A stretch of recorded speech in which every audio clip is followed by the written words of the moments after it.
the outcome of this event to reach the optimum capacity of IGNOU's online footprint, which is approximately 35 lakhs of learners, who transcend all barriers of age, religion, language, region, national and international frontiers too.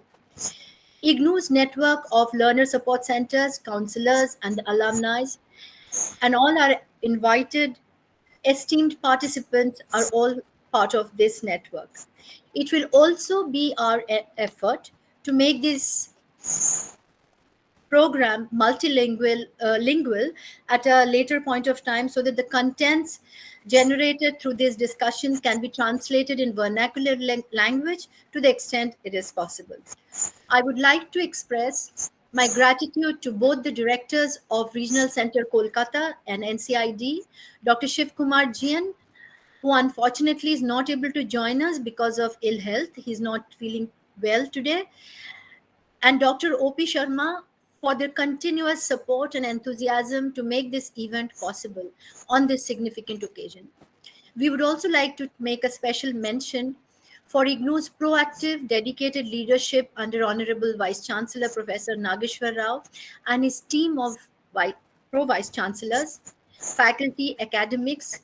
A special mention in particular for Professor Shrikant Mohapatra, Professor Satyakam, Professor Uma Kanjilal, under whose initiatives innovative practices and value addition of open and distance learning has touched unimaginable frontiers of quality, expansion, and applicability.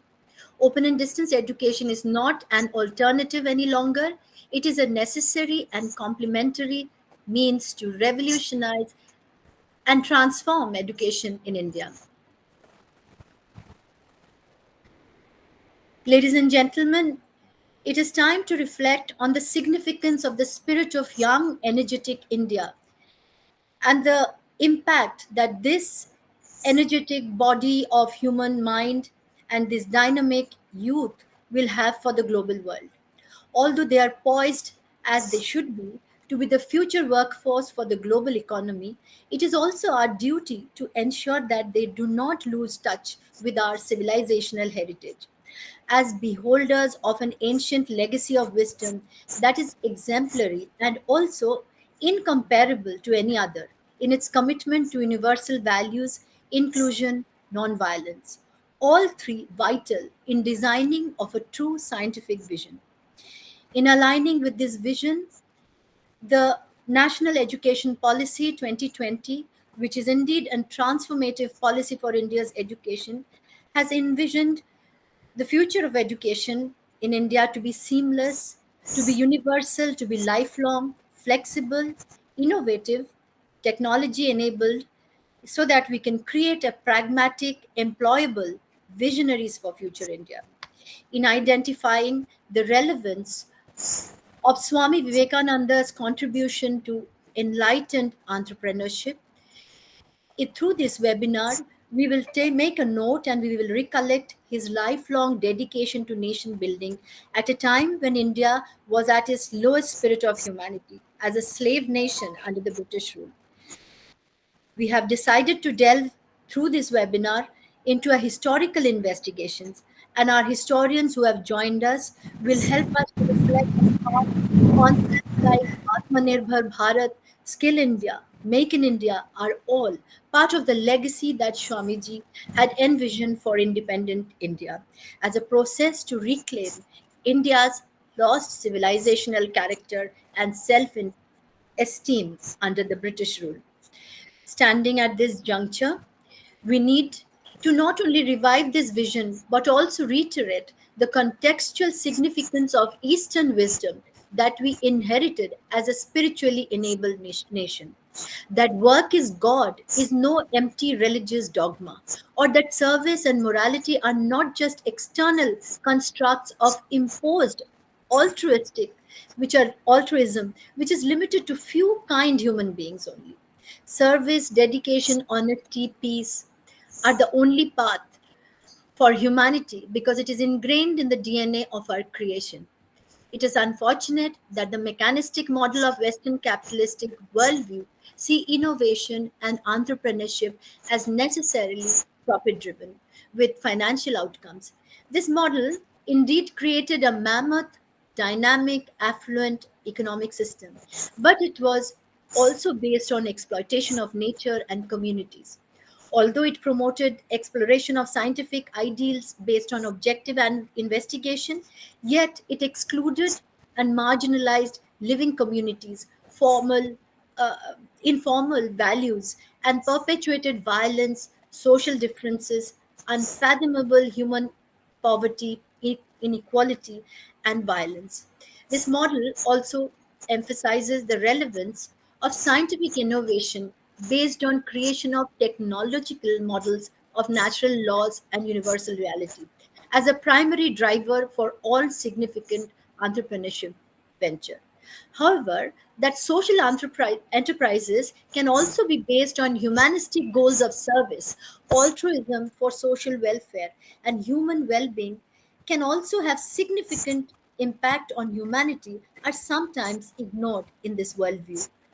The Western model fails to reflect on innovation and enterprise building as a powerful instrument in the hands of human beings to realize the divinity in man, his power to be the real God on earth. Through enlightened entrepreneurship, human entrepreneurs can actually, in reality, leave footprints of the Creator and become the closest earthly avatars of the Creator of this universe. I We can easily recall some of our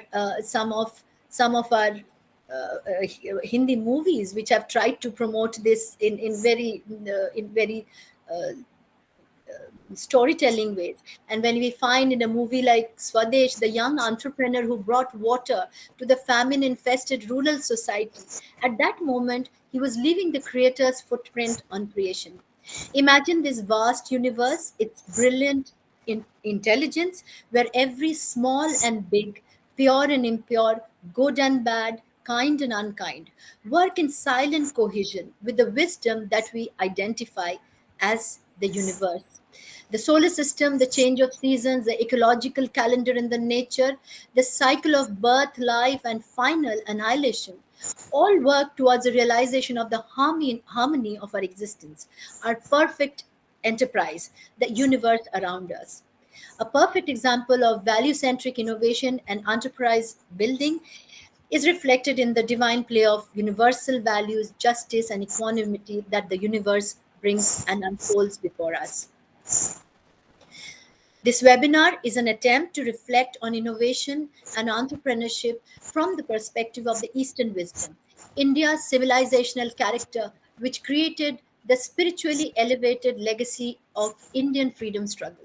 We know that no other nation in the world could rise against the onslaught of colonial masters in a mass movement that was not only focused on the power of self realization and Swaraj, as we see in Gandhi's non-violence, but which was also reflected in Netaji Subhash Chandra Bose's power of mobilization, military prowess, and strategic planning. In both situations, we witness enlightened self realization and self management in the leaders, qualities that are invaluable in the growth of scientific innovation. Conversely, history shows us how the Western centric scientific innovation and social mobilization, founded on outstanding modern scientific goal oriented social edifice that created disasters like Hitler's Germany and Oppenheimer's Manhattan Project in US in the Second World War that culminated into the devastation of Hiroshima and Nagasaki. Exemplary physicists like Albert Einstein and Leo Szilard, who signed a letter that for the American President Franklin Roosevelt in 1940s, prodding the U.S. government to prepare for the nuclear war. Both the scientists lived their lives with regret and remorse henceforth. History has proved again and again that the science cannot be separated from the scientist, just as innovation and enterprise cannot be separated from the entrepreneur. Whether West has proactively propagated while the West has proactively propagated the development of science, innovation, and enterprise building, it is left to India to bring the knowledge of the science of man making to the world. This webinar is an attempt to revive and reinstate Shamiji's man making strategy for the new paradigm of innovation and entrepreneurship.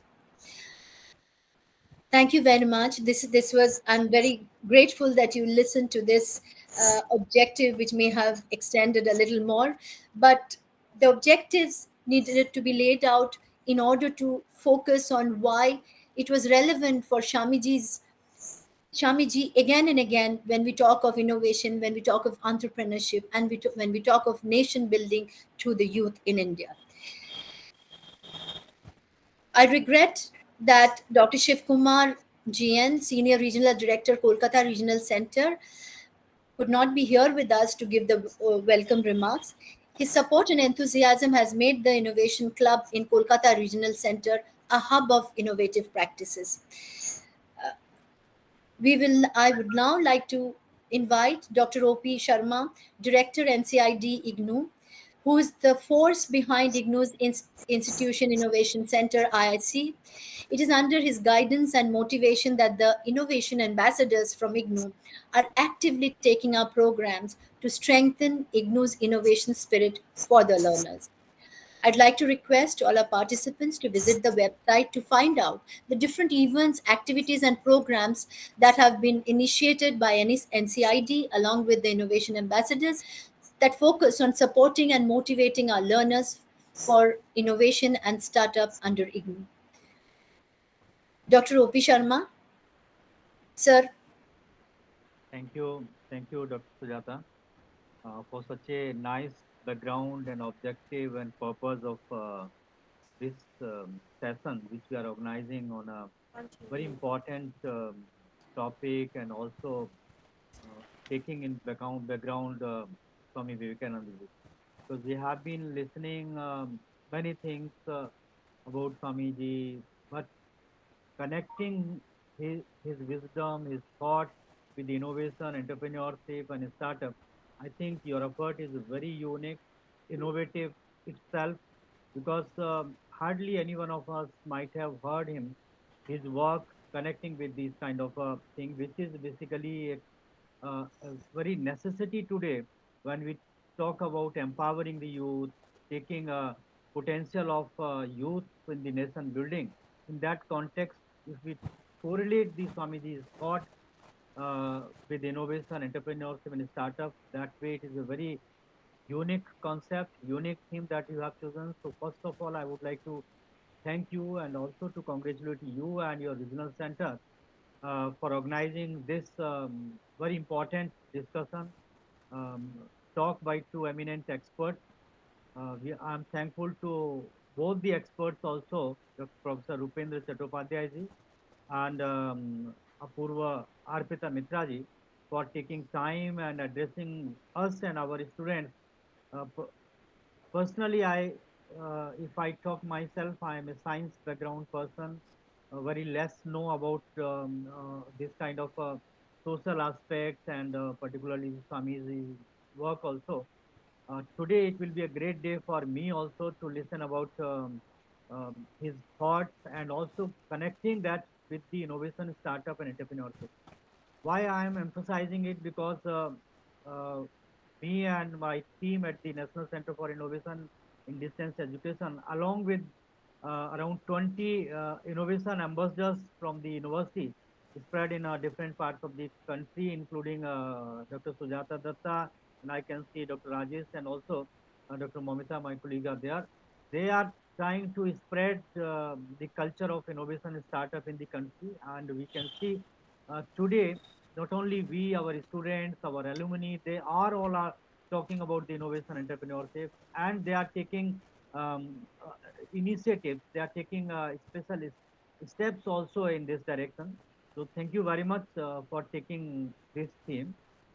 Just to give you a brief idea about what National Center for Innovation and Distance Education at IGNOU is doing in this context. As Dr. Sujata has mentioned, we have institutions innovation council, which is basically mandated towards promoting and supporting the innovation, startup, and entrepreneurship in the university among students as well as the faculty. Under that, we have been organizing various kinds of program that includes some program assigned by the IIC itself, which is basically a calendar activity of the Ministry of Education's Innovation Cell.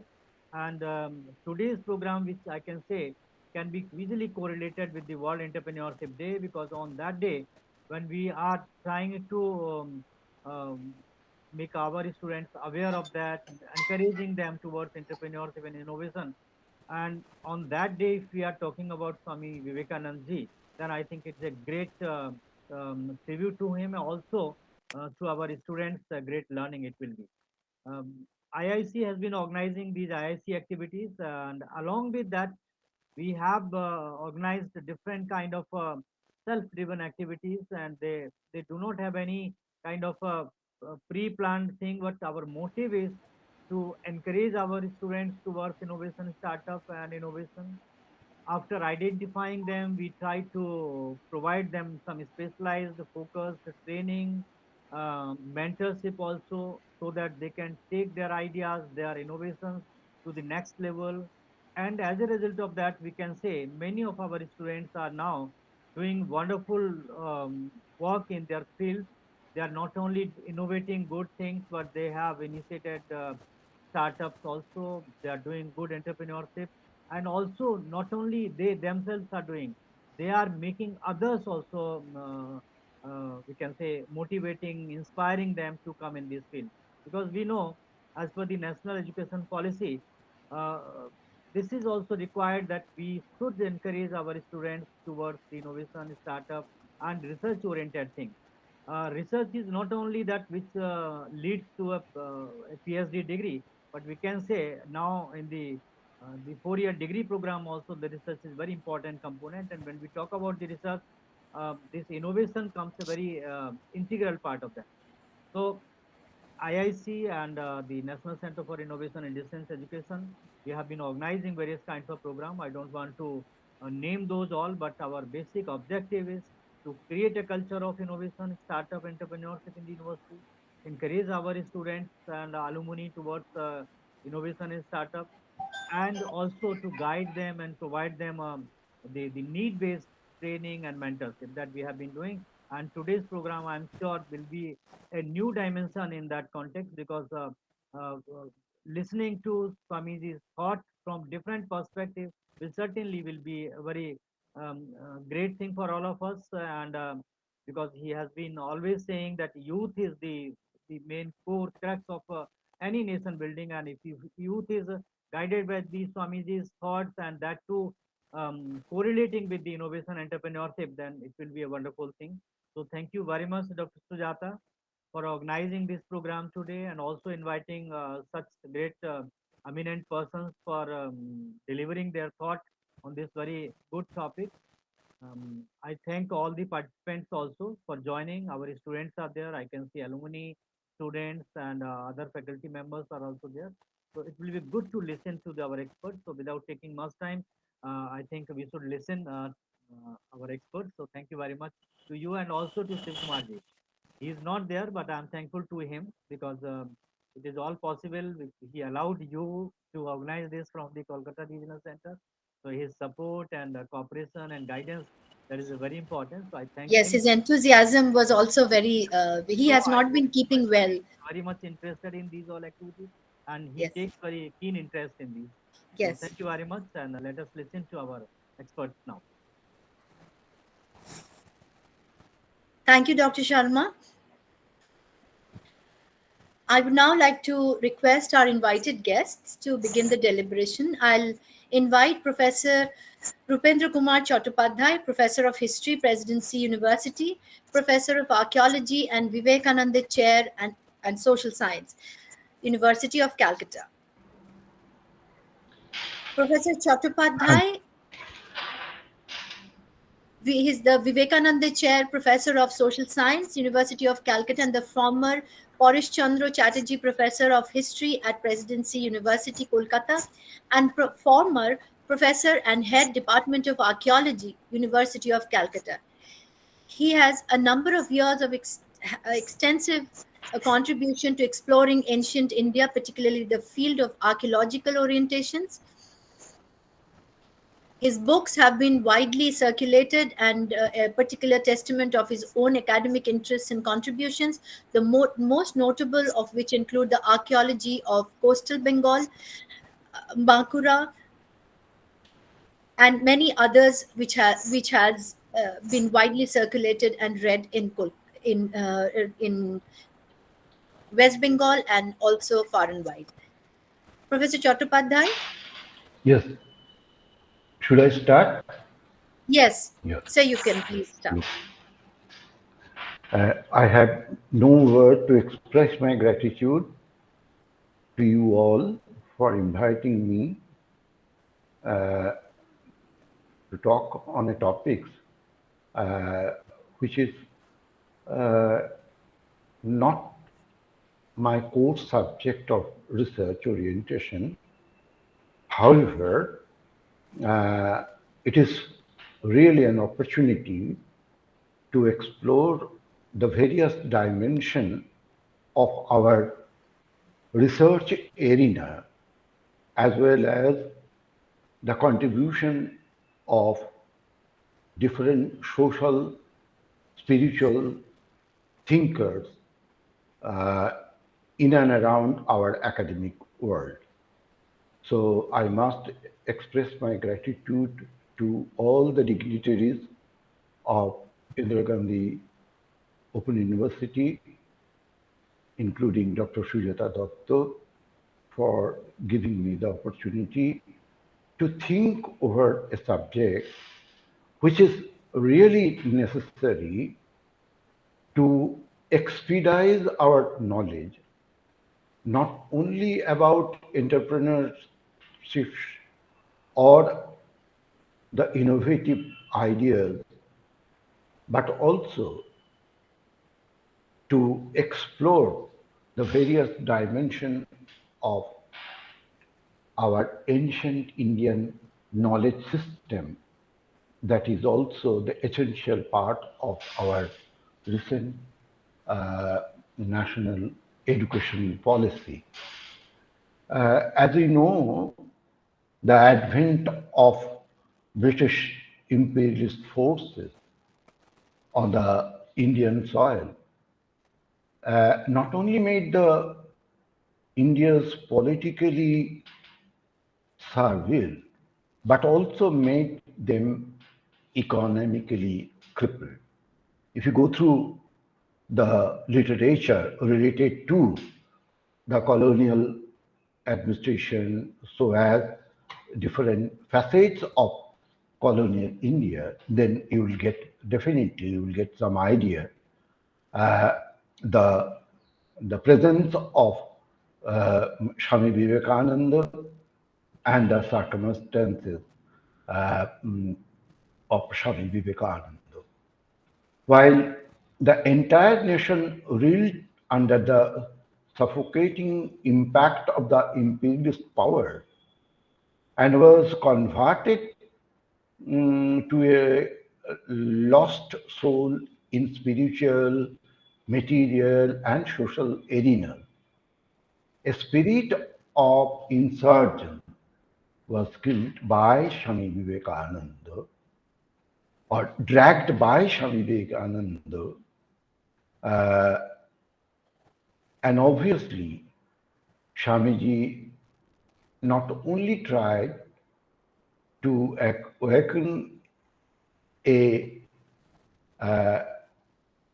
comatose or colonized nation through his spiritual magic, but also making different uh, discourse related to India's glorious historical, cultural, and spiritual reservoir. He also understood the need for the Indian to develop their own economic background to encounter the imperial economic advent as well as the malpractices it entails.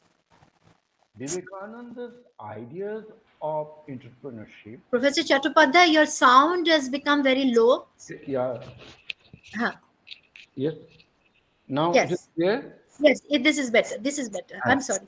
Entrepreneurship encompasses both the spiritual and material limbs of the development. He envisaged a marriage between the traditional spiritual wealth of India with her economic or material progress so that India could emerge as a self-sufficient nation, both in its external material and internal spiritual forces or facets, and sent an example to the rest of the world as the ideal nation, I quote, ideal nation. Here, I have tried to give a look on Vivekananda's ideas of Indian entrepreneurship, which are material and progressive in spirit, yet shaped by the ethical and moral codes derived from the Vedantic philosophy. So that to explore Vivekananda's idea is still relevant in modern world for the development of innovative enterpriseships. This is the major thrust of my brief note. Swami Vivekananda was a multifaceted genius. His spiritual eminence is well known to us, whereas his insights in physical and core sciences are lesser known to all. He was well acquainted with the scientific thoughts of his time and was remarkably accurate in his observation and conclusion with regard to many intuitions or many scientific notions in and around during that time. As you know, the power of intuition is an important ingredient of creative thinking, which leads to the innovative mind, and so on. His entrepreneurial thoughts, you may say, Eureka movement. This is the another uh, mm, connotation of such endeavor all through. Before entering the other, I must mention that if you go through the source material to read Vivekananda very carefully, then you must go through the complete works of Swami Vivekananda, and then his Eastern and Western disciples, the life of Swami Vivekananda, Swami Gambhirananda's, the history of Ramakrishna Math and the mission, as well as Yuganayak. So, Brahmavadin and Prabuddha Bharat, the two journals that give you enormous source of information related to the core research of Swami Vivekananda as well as the secondary works of Swami Vivekananda. If you go through the Ashim Chaudhury's book, Vivekananda, a born leader, then you will get different insights on the creative minds of Swami Vivekananda. Swami Chetanananda's work is also very important. Swami Nikhilananda's The Life of Vivekananda, the bibliographical works of Vivekananda.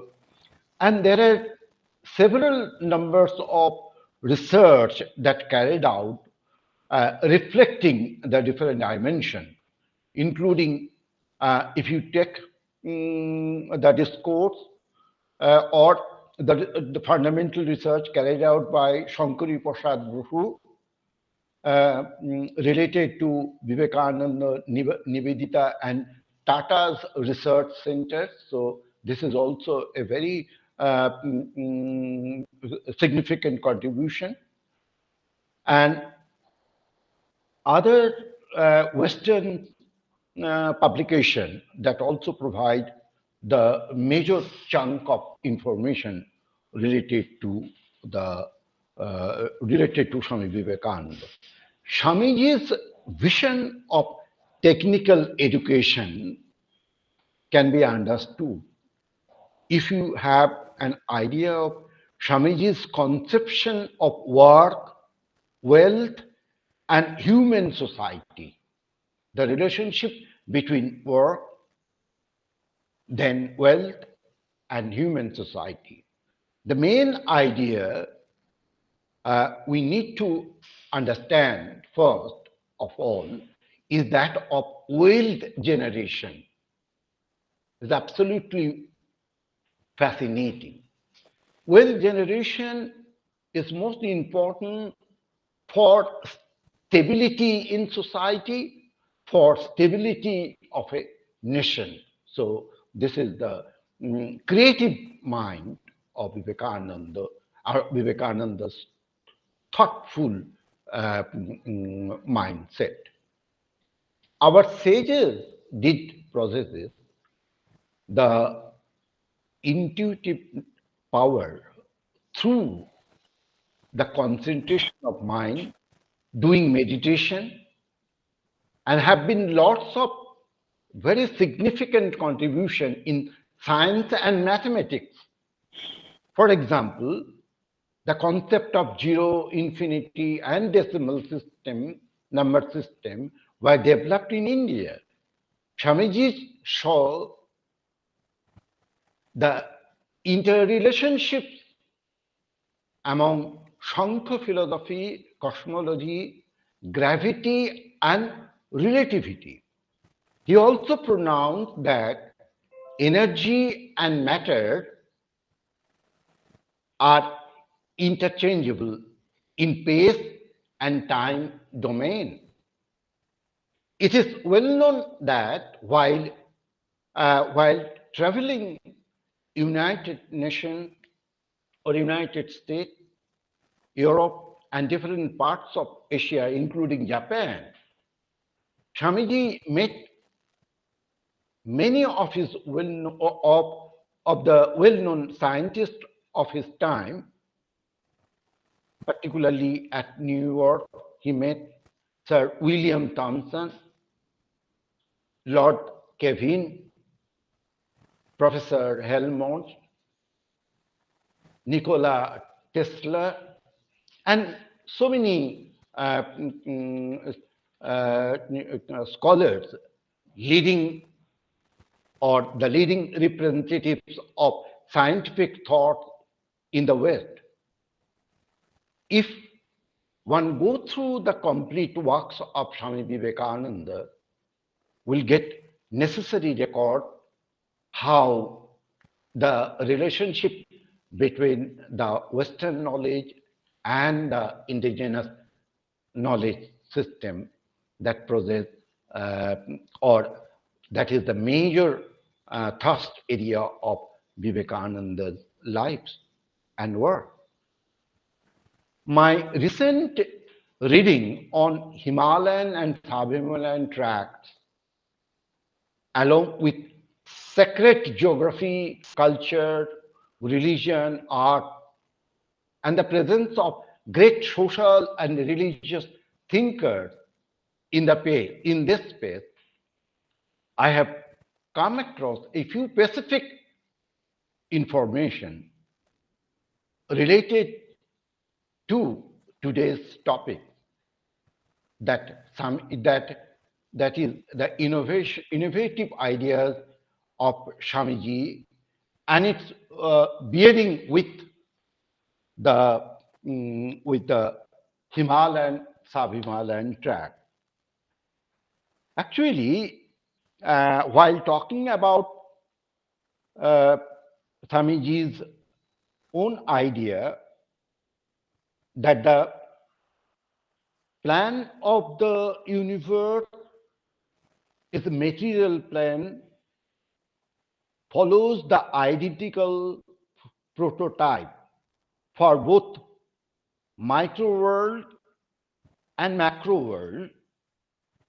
He well defined in early 1890s that whether it is of the earth, sun, or the tiniest particle of matter, the plane followed is alike.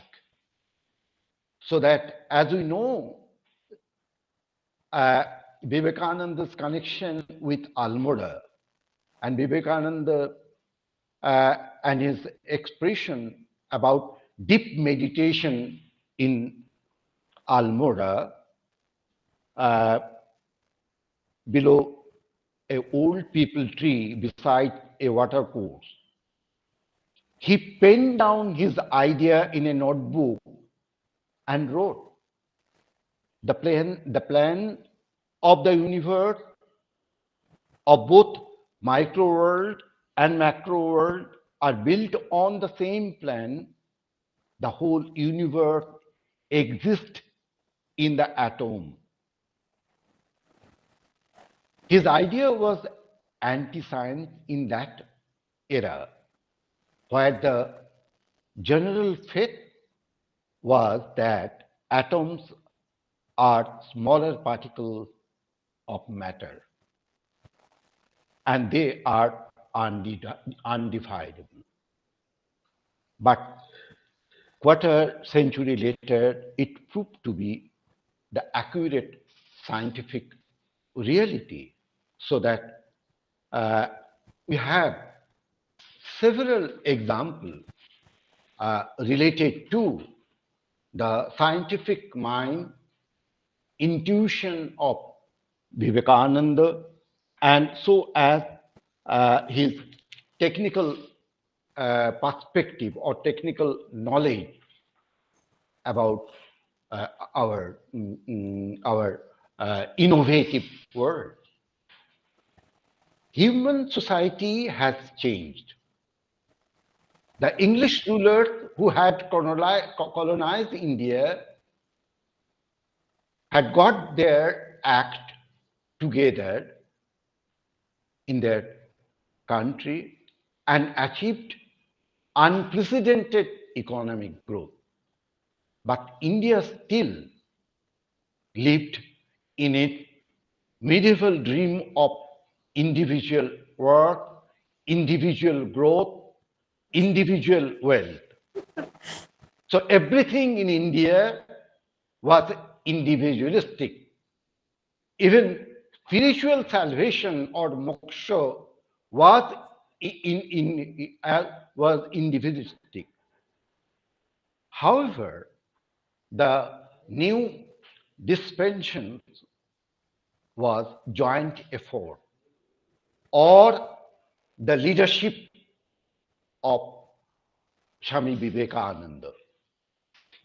If you go through the Prabhajika Brahma Prana, he talked about Swami Vivekananda's leader management model in the Ramakrishna Math and the Ramakrishna Mission. Then you'll get enormous idea about the leadership of Vivekananda to give a new dimension of our system of working, so that I quote Vivekananda, what we need is to study independent of foreign control, different branches of knowledge, that is our own with the English language, Western science. We need our own technological education and else many development towards the industrial sector so that man, instead of seeking for service. So many way Vivekananda was trying for for a very collective participation of every sphere of our innovative life. Uh, another quotation I must put forward, I quote, if I can get some unmarried graduate, I may try to send them over to Japan and make arrangement for their technical education there so that when they come back, they may turn their knowledge to the best account for India. What a good thing that would be. His friend asked, why, Maharaj, is it better for us to go Japan than to England? Swamiji replied, certainly, I quote, certainly. In my opinion, if all our rich and educated men once go and see Japan, their eyes will be open. There, in Japan, we find a fine assimilation of knowledge and not it indigestion as we have here. They have taken everything from the Europeans, but they remain Japanese, all the same, and have not turned European. While in our country, the terrible mania of becoming westernized has seized upon us like a plague. So there are several uh, number of examples one may cite it to record the vision of Swami Vivekananda related to the innovative mind, entrepreneurship, and so as the notion to build a nation. Both every sense of ethics, moral courage, and the reading of our age-old discourse and the knowledge system and its application altogether. On the other hand, I must mention about the relationship between Swamiji and Jamshedji Tata. In 1893, two great sons of India, Swami Vivekananda and Jamshedji Tata, met on a board the ship of SS Empress of India on their voyage from Yokohama, Japan to North America. While we don't have any record of their conversation, it is likely that they spoke to each other about many matters relating to the progress of their beloved nation and so many other issues of common interest. 5 years later, Jamshedji Tata wrote to Swami Vivekananda recalling their conversation as fellow travelers on the ship. In this letter, Jamshedji shouted Swamiji's support for the establishment of Indian Institute of Science in Bangalore, the first of its kind in India. If you read very carefully about the reconstruction rendered by Shankari Prasad Bosu, that is Vivekananda, Nivedita, and Tata's research, then you will definitely get numerous sources of information about the development of Indian scientific research in India, the involvement of Swamiji in the process of industrialization, so as the contribution of Jamshedji Tata, besides other things. So this is a very lengthy discourse. I hope in my later research, I will definitely summarize the entire thing and how the intervention of Nivedita was also played a very important role to develop Tata's institutes and other things. It is also well known that the development of geological research in and around Chotanagpur Plateau, and so as the rise and growth of Jamshedpur as a major center of iron or steel manufacturing, the involvement of P.N. Basu to trace the ore deposits in and around Chotanagpur, particularly in Shinbhum, and other fascinating information that we have touched upon, or the entire intellectual discourse and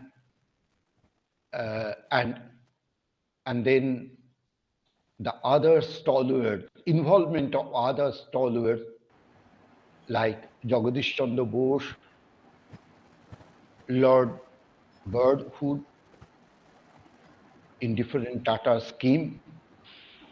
So this is really a very unique story altogether. So that I hope that should be a beginning of our intention to explore the different dimension of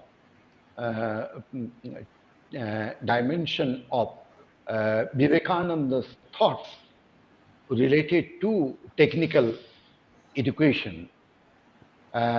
Vivekananda said very categorically, what we need in our country today are Western science coupled with Vedanta, with Brahmacharya as the guiding motto, and Shraddha or faith in oneself. This is the major uh, intention or the way of entrepreneurship of Swami Vivekananda. The path of world generation that India should follow a route that should not be unethical or immoral, so that exploitation of natural resources, exploitation of labor, and every sphere of life should be very ethical and moral.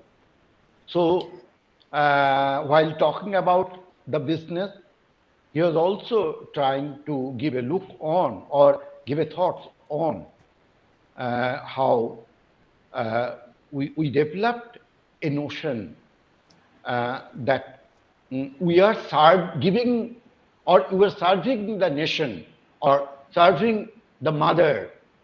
So for the improvement or for the betterment of every sphere of social, cultural, and other life. Everything is well connected with each other. So I don't think I should finish or conclude my giving a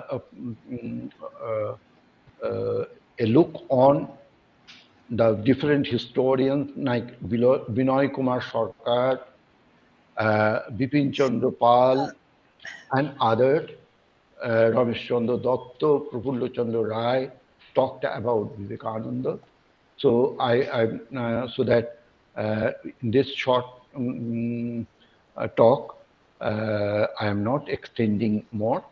So I am conveying my gratitude to you all for giving me the opportunity to talk before you on the subject concerned. Namaskar. Namaskar. Professor Chattopadhyay, thank you for that elaborate discussion on Shamiji. But as you can understand, we had initially kept the time for 1 hour, and we realized that Yes. the topic that we have chosen cannot be contained within 1 hour, and I apologize that we have to extend it, to give chance to all our participants afterwards, because we have a number of participants who have joined us who are all in their own fields. They are all experts, and they're all intellectuals and thinkers on Vivekananda. So we would like to have an elaborate discussion session also after this. And so I will now request our next speaker, Dr. Arpita Mitra. Yes, good afternoon. Good Yes. afternoon, everyone. I will give a small, Dr. Mitra, I will just introduce you a little bit. Your dedication for Swamiji's work as is now very well known, and you have dedicated so much of work for Swamiji that we really want to hear how you have seen Swamiji's impact and even to today. Dr. Arpita Mitra, Assistant Professor at the Department of History, Kazi Nazrul Islam University, Asansol. She has a PhD in History from Jawaharlal Nehru University and was a fellow at the Institute of Advanced Studies, Shimla. She has a number of published work on Swamiji's life and also his path of Vedantic enlightened entrepreneurship. She has a PhD in history from JNU and was, as I said, she was a fellow at the Indian Institute of Advanced Studies, Shimla. She has a number of books to her credit, and we are going to look forward to her intervention now. But all our other guests who have joined us, please stay with us after the talk is over, because we will also put a lot of emphasis on the discussions that emanates from this talks after that. Thank you, Dr. Mitra. Would you please take the Yeah. floor? Thank you. Thank you so much. First of all, thank you very much for inviting me to speak on this day on this subject. My topic today is social enterprise, walking the path with Swami Vivekananda. So, first of all, there is one difference between a social enterprise and the organization that Swamiji set up, because social enterprise is meant to be a combination of profit and service. And in Swamiji's organization, obviously, there's no question of profit. The motto of Ramakrishna Mission is Atmano Mokshartham Jagat Hitayacha, which means that it is both a spiritual, it has twin ideals, spiritual as well as social welfare. And it is unique in this sense because it is slightly different from other religious organizations because of its explicit focus on service. See, this is not an either or. Both of them come together, spiritual as well as social welfare. So, in this sense, it is slightly different from traditional religious organizations, and it is also different from Sorry, can you philanthropic. repeat that? There was a little internet disconnect in between. You were mentioning something very important, and there was a Okay, little I'll disconnect. repeat. I'll repeat Yes, the please. entire Yes. thing. Social enterprise is a combination of profit and service, right? But the organization that Swamiji set up, there is no question of profit. It is its twin ideals are spiritual and social welfare, and it's not like okay either or one thing is like has been forcibly attached to the other thing. It's not like that, because if we understand Swamiji's ideal and his philosophy and his ideas, then we'll see that they are holistically and organically related, spiritual and social welfare. In this sense, Ramakrishna Mission is different from traditional religious organizations, and it is also different from philanthropic organizations as we know them today. See, at the time that Swamiji established the Ramakrishna Mission and he was coming up with his ideas, philanthropy was something very new. We need to remember that. We are talking about late 19th century. In the entire world, philanthropy was a new field. And in India, as you know, India was a subject country. It's true that people were organizing associations and all that, but organizational work was not really known to Indians at that point of time. And I'm thankful to my previous speaker for pointing out that in India, everything has been traditionally individualistic. And here we see Swamiji as a very clear and distinct personality who is talking about combined action, organized work, and why the salvation of one person, the salvation of all together, right? So this motto of Ramakrishna Mission, Atmano Mokshartham Jagat Hitayacha, for one's own spiritual liberation as well as for the welfare of the world. They come together. How? How is Swamiji's ideal of service different from what we normally understand as social service? Is that his idea of service is based on Vedanta.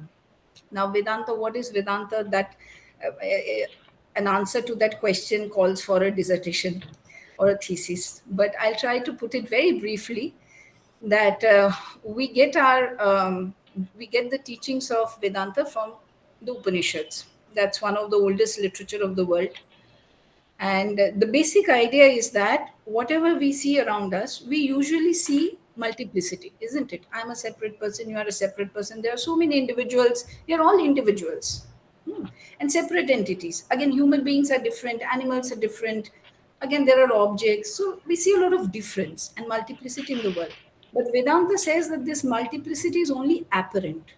Basically, there is only one entity which exists, which we call reality. We call it Sat. And the closest word that comes to Sat is reality, because Sat means that which exists. And what we understand by exists is that which exists perpetually, not something that is meant to disappear tomorrow. So we realize that there is only one thing that exists eternally, and that is consciousness. So everything is just that consciousness. And whatever we see, now there are differences within the When later philosophers tried to comment upon the Upanishads, they came up with some differences of opinion. Some say that there is only one entity, that is Brahman, and that has become the world, or rather, we see Brahman as the world. This is Advaita Vedanta. Then there is Vishishta Advaita Vedanta, which says that we are like parts of the whole, and all that. So there are differences of opinion. But the main idea is oneness of existence. Now, if all is one, then who is serving whom? That is the big question. But we cannot start with that, because the human mind has been engineered in such a way that it will always look for difference, it will always perceive difference. Because by perceiving difference, we exist as individuals. Otherwise, all would have attained spiritual liberation, isn't it? So it's not that easy. So we go step by step. If we are able to see God in man, then and serve man in that spirit, that he or she is God, this is God in front of me, in some form. In our stories we have heard that Shiva came before him in this form. He even came in the form of a dog. Hari even came in the form of a dog. He can come in the form of animals also, not just human beings. So we have these stories that God came in this form. That is literally true as far as Vedanta is concerned. So we serve human beings in that spirit. We serve the God in man. That is practical Vedanta. And now there's one more interesting thing. In our culture, religious culture, if you want to worship the gods, you have to first become God. If you are not God, if you are not divine, let's leave aside the word God. If you are not divine, then you cannot worship divinity. So here, service is equivalent to worship. And so if I'm seeing the divine in the other person, I'm also an embodiment of the divine. So nobody is left out. So this is related to this point that Professor Chattopadhyay said, Shraddha, belief in oneself. Swamiji's message, believe in yourself. What is the basis of this message? It is not some kind of arrogance or some kind of foolish self-conceit. Oh, no, I can do everything. No, I can do everything because I'm divine. So this belief in oneself, self-reliance, faith in oneself, that is also based on Vedanta. So it is different from commonplace confidence, which might get a few blows and get off tomorrow, because normally we tend to compare ourselves with somebody else. But Vedanta says that there is one entity, one reality in all, is one divine element in all. So who will compare with whom? So this preserves both difference as well as oneness. Now I move to my next point. I need to talk a little bit about this thing of clubbing profit and service in social enterprise. Of course, Swamiji's organization, there is no question of profit. But normally, as Dr. Dutta also pointed out, normally by enterprise or entrepreneurship, we mean, okay, it's like profit making, and more profit making. But if we look at our own knowledge systems, we see that the artha that is devoid of dharma is actually anartha, which means that if you acquire wealth which is not based on righteousness, that wealth is of no use. That is going to ruin everything. So intrinsically, they have to be together. It's not that it's an artificial thing that, okay, on the one hand, I'm dispossessing some people for setting up factories, and on the other hand, I'm giving away CSR. It can't be like that. So those who are in for, those who want to set up social enterprise, they need to take these points into account. Now I move to the thing. What was Swamiji's method of organizational work, and what was the kind of ethics that he championed? It's very important. Since Artha has an inbuilt element of dharma, it needs to have one. So we can't leave out ethics. So we'll see that in Swamiji's organization, the teachings that he gave, you see, that was the first time such a huge organization was being built by Swamiji with the help of his brother disciples and followers and everybody. So he was writing, he was giving instructions to everybody. For this, the most useful book, the go-to book is Letters of Swami Vivekananda. Here, look for the letters he wrote to his brother disciples and his disciples related to organizational work. You'll find gems of wisdom there, which people can actually use today. So first of all, some key principles just that I'm going to discuss. First of all, he said, I'm quoting, 3 things are necessary to make every man great, every nation great. 1, conviction in the powers of goodness. 2. Absence of jealousy and suspicion. 3. Helping all who are trying to be and do good. So, what do we see? That if we are trying to do something good, we should believe in goodness. If we keep on thinking that, oh no, let me be a little selfish, this will go against me. This thinking goes on at the back of our mind, calculation all the time, which means we are not convinced about the power of goodness. Somebody who is convinced about the power of goodness, about the power of truth, is willing to go till the edge to sacrifice everything for that. Right? So, conviction in the powers of goodness, absence of jealousy and suspicion. I'll speak about this a little bit more shortly. And helping all who are trying to be and do good. It's not enough that we are doing something good. Oh, somebody is trying to do good. Either we don't extend any help, we are nonchalant, or we even at times try to bring that person down because we are jealous. It should be the opposite. If we are seeing somebody doing something good, we shouldn't be nonchalant. We should go out of our way to help that person. So goodness supports and promotes goodness. Goodness promotes goodness. It should be like that. And jealousy. Now, he had said that since he had spent a few years in the West, when he came back, he said that the difference between Indians and foreigners is that the foreigners can so wonderfully work together. They can engage in combined action, they can engage in collective work. Now, this is also related to the history of Europe. The explanation for this was partly given by Sister Nivedita in one of her lectures on history. She said that that civilization grew out of a pirate culture. You know, they had to help each other. They had to help each other for survival. So that has gone ingrained. So they have this natural tendency that we'll be together, then we'll tide over the thing. And in India, we have been slightly individualistic, my salvation, my devotion to God, and all that. So it's very necessary, Swamiji said, that Indians learn how to work together. Because in India, what happens? 5 people can't work together. Then after 2 days, you're left with only 3 people. Then after 3 days, you're left with only 2 people. They can't work together. They have a disagreement and they just quit. Too individualistic we are. And the other reason for not being able to work together is jealousy. He said that we have been an enslaved nation, and jealousy is a sign of slavery. And jealousy is something that has to be absolutely shunned. We need to understand what is the root cause of jealousy. The root cause of jealousy is we perceive each other as separate. That is why we compare, that is why we compete, and we are all the time looking outside. We are looking for some standard outside of ourselves. Oh, that person has this. Oh, that person got that. Then what should I do? We are not looking within ourselves. Curious, no? Ours has been a spiritual culture, yet people are so jealous not being able to look inside. That what is my call? What is my vocation? What is my responsibility? What is my task? We need to look at that. And then we'll feel self sufficient. And if Vedanta is true, then everybody is to be respected and everybody is actually equal in one sense. They may be unequal in other senses, but in essence, they are equal.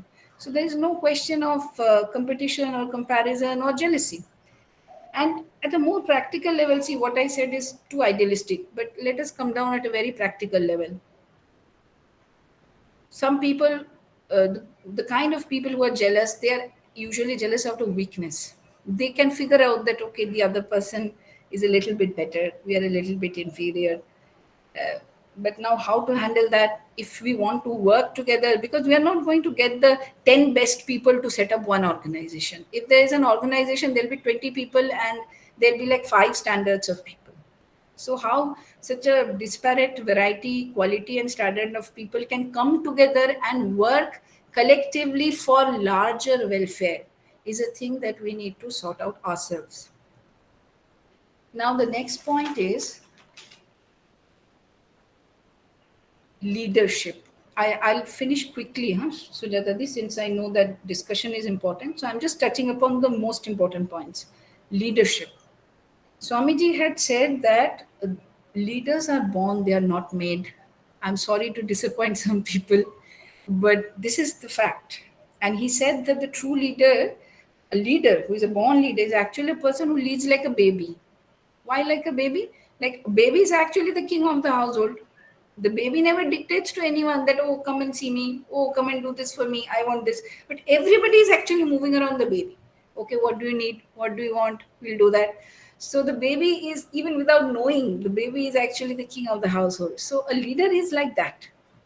And what is the special quality of the leader? It is that the leader can rally disparate people or different people, people of different temperaments around one common point of interest. That is the sign and the mark of a leader. It is not easy to hold 10 different kinds of people together. I'll give you a very curious example. Vishnu's wood is Sheshnag, snake. And on the other side of Vishnu Narayan, we have Garur sitting, right? Now, Garur and snakes, it's complete animosity. Garur, they eat up snakes. So, how is it possible that Narayan can balance the two extreme and two enemies? How can he balance? Their common point of interest is serving Narayan. So, a leader actually does that quite spontaneously, automatically. That 10 different people, but they have some common point of interest. The leader can rally them around that point of interest and unite them. And the other characteristic of leader is serve while you lead. Like you be a servant while being a leader. So, and Swamiji categorically warns people against bossing, quote unquote, that it is bossing, the tendency to boss, which kills organizations. I know today we are in such a democratic culture that today nobody is going to tolerate bossing. But still, there are offices where, there are people who would like to boss. But the leader is actually the one who is the servant of all, who is there to provide service to all. Swamiji had also given a very important practical as well as moral advice. Never listen to one friend accusing another in private. See, somebody has to say something about a team member in private to you, and you want to listen to it. That's not to be done. That is a strict no-no. That will be the first step of, breaking the organization or the group. And Swamiji himself was a leader. It's not that his brother disciples were any low in spiritual merit. They were equally great in their own place. But he could rally all such great souls, brother disciples around this organization and take them together. And he hardly held any post in the Belur Math. Initially, yes, but then he gave up that too. The first president was Swami Brahmanand and the first secretary was Swami Sardanand. Swamiji gave up all things, but he was decidedly the leader. The kind of love he had for his brother disciples, that doesn't mean he didn't scold them. Everything, and they were quite afraid of him also. They were quite scared of him also, that we are going to get a scolding from Swamiji. But he was the leader par excellence. Now I'll finish with one very important point, which is that Swamiji had said that his most important message is the new gospel of manliness that he wants to preach. Now, please don't get shocked by this word manliness. Manliness does not mean maleness. First of all, we should remember that we're talking about 19th century, and he did not mean maleness. In fact, according to him, mothers are very manly because manliness actually means unselfishness. You see, when a mother sees a child in front of a lion, a mother will go ahead first and save the child and put herself first. That is manliness. So manliness is unselfishness, and a similar concept we can get in Nivedita's concept of thunderbolt. The selfless man is thunderbolt. She gets this idea of thunderbolt or Vajra from Dadichi, Rishi Dadichi, who gave up his life so that his bones could be used to create that invincible weapon of Indra, with which he could kill Vritra. Right? So, manliness means unselfishness, and it means taking all responsibility on one's own shoulder. A few days ago, I saw a short clipping by late Dr. APJ Abdul Kalam. The first experiment was a failure, and he said that at that time his boss had taken, it was his failure. It was the failure of the scientist, but his boss had taken the onus of the failure on himself. Right? So this is taking all responsibility on your own shoulders, not fault finding. Oh, that was his mistake. Oh, he was supposed to do it. Oh, he was supposed to do it. No. So manliness is taking all responsibility on one's shoulder. Manliness is unselfishness, and you can be unselfish only when you are strong. A weak person cannot be unselfish, and you can be strong only if you feed yourself on this nutrition of Vedanta. When you remember that you are the Atman, then only you will feel strong. So I'll conclude by saying that Swamiji had said that our country at present needs manhood and kindness. See, two contradictory qualities, manhood and kindness. But this is precisely what we have to do. We have to combine these two things together. Thank you so much. Thank you, Dr. Arpita Mitra, for that excellent analysis of, and I think it directly, what you spoke about manliness just now, I was just thinking that's exactly what I had in mind to be cleared about this whole concept of man making. So when we have Shamiji's concept of man making and we start wondering what are we talking about as man making, so these are the direct I think the response that you came out was so very clear. Thank you so much for that. And it is my privilege to lay down this floor for a discussion among all the participants who have joined here. They are themselves extremely enlightened, and they're also driven. And we also have some of our I think some of our startup initiators. I can see some of them here, and I hope they are going to also come up with their questions, because this whole program was dedicated, although it is a tribute to Shamiji, it was totally completely dedicated to the vision, to creating the vision for our IGNOU startups, the new startups which are going to come up. So may I have I think there. I can also see some of my colleagues from NCIDE out here, Dr. Momita, Dr. Jyotsna Dikshit.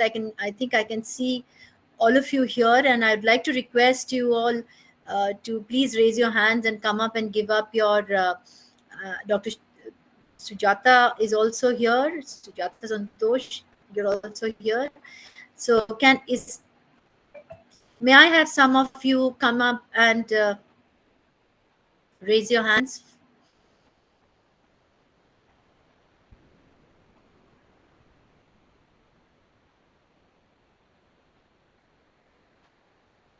Dr. Jyotsna Dikshit, are you here?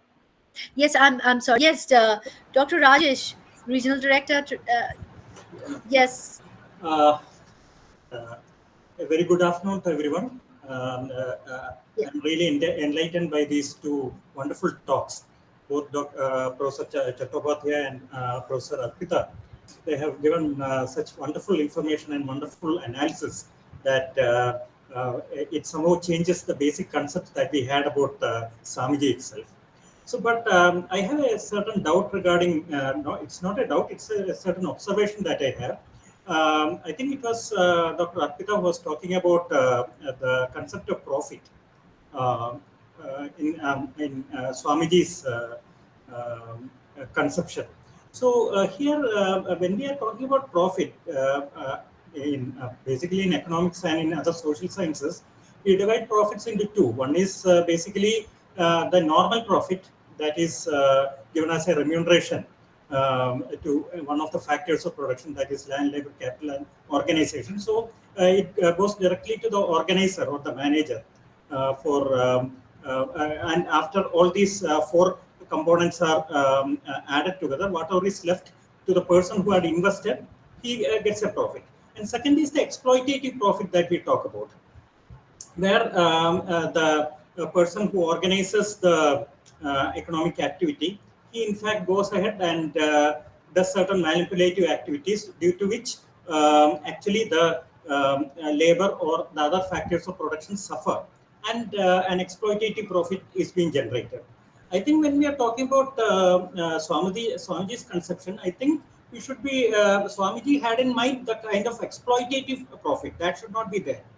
Because without the natural profit, many of the startups or industries may not actually work in the current context. I would like to some clarification on this. And the second aspect is regarding the mentality of Indians and Europeans, the difference between both. One is that Indians are greatly individualistic and jealous And whereas when you talk about Europeans, such people, they cooperate a great deal. That is true. But what we have found throughout history is that if you take the history of the 19th century, maybe even from the late 17th century on to the 19th and 20th century, most of the wars and problems that the world had were on the European continent. So basically, they also had their own share of disagreement. But I do agree, once the European Union and such other mechanisms came in, they forgot their past and started working together. So don't you think that there is a kind of dichotomy even in the European scenario? These are the two questions I would like to put forth. Thank you. Can I answer? Yes. Yes, Dr. Mitra, please answer.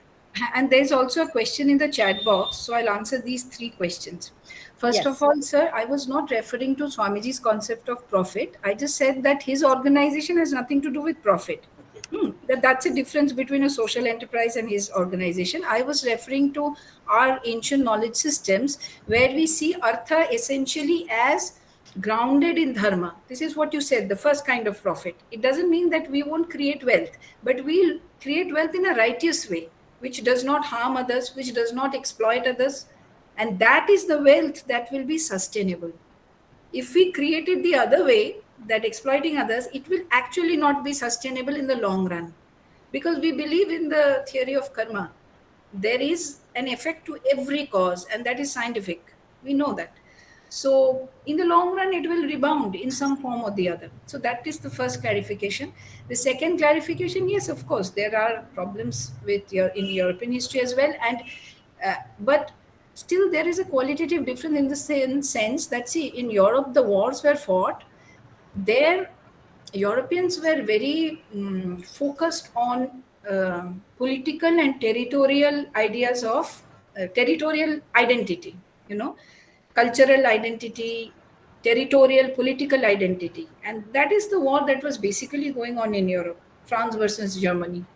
Culturally very different and politically very different. So even while they can be collective, that doesn't mean that, okay, Germans and French would work collectively. French and French can work collectively, and Germans can work collectively. At least within their own country, they are more united than we are. Right? So this is the second clarification. And there's a question in the chat box which says that, isn't it said, do constructive criticism in private and appreciation in public? Yes, but criticism in private to the person whom you are criticizing, not to a third party. If you are discussing somebody else in that person's absence with somebody else, then it's actually backbiting, quote unquote. And that is completely unethical if you really want to build a team. Because the idea is to promote harmony, the idea is to promote unity, the idea is to promote, I can't use the word love, but at least a fellow feeling. Sir, I hope I answered your question. Thank you so much. Was there a raised hand for Anup Kumar Prasad? It was his question in the chat box. I don't know if he has a second question.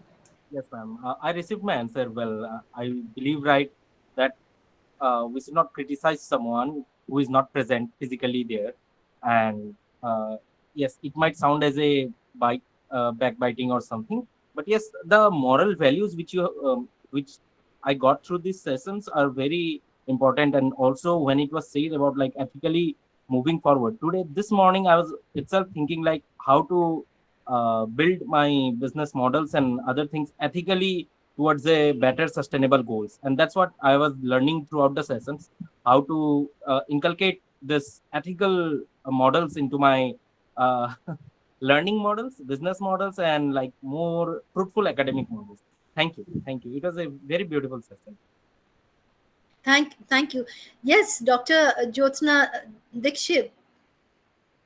Dr. Jyotsna, would you like to put up your question? Dr. Jyotsna, I can see your hand raised. Are you there?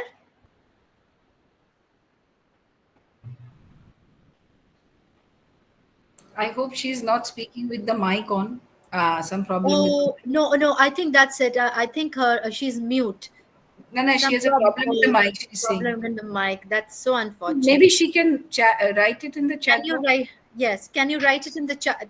Would you like to write in the chat box? Yes. Okay. All right. 2 minutes.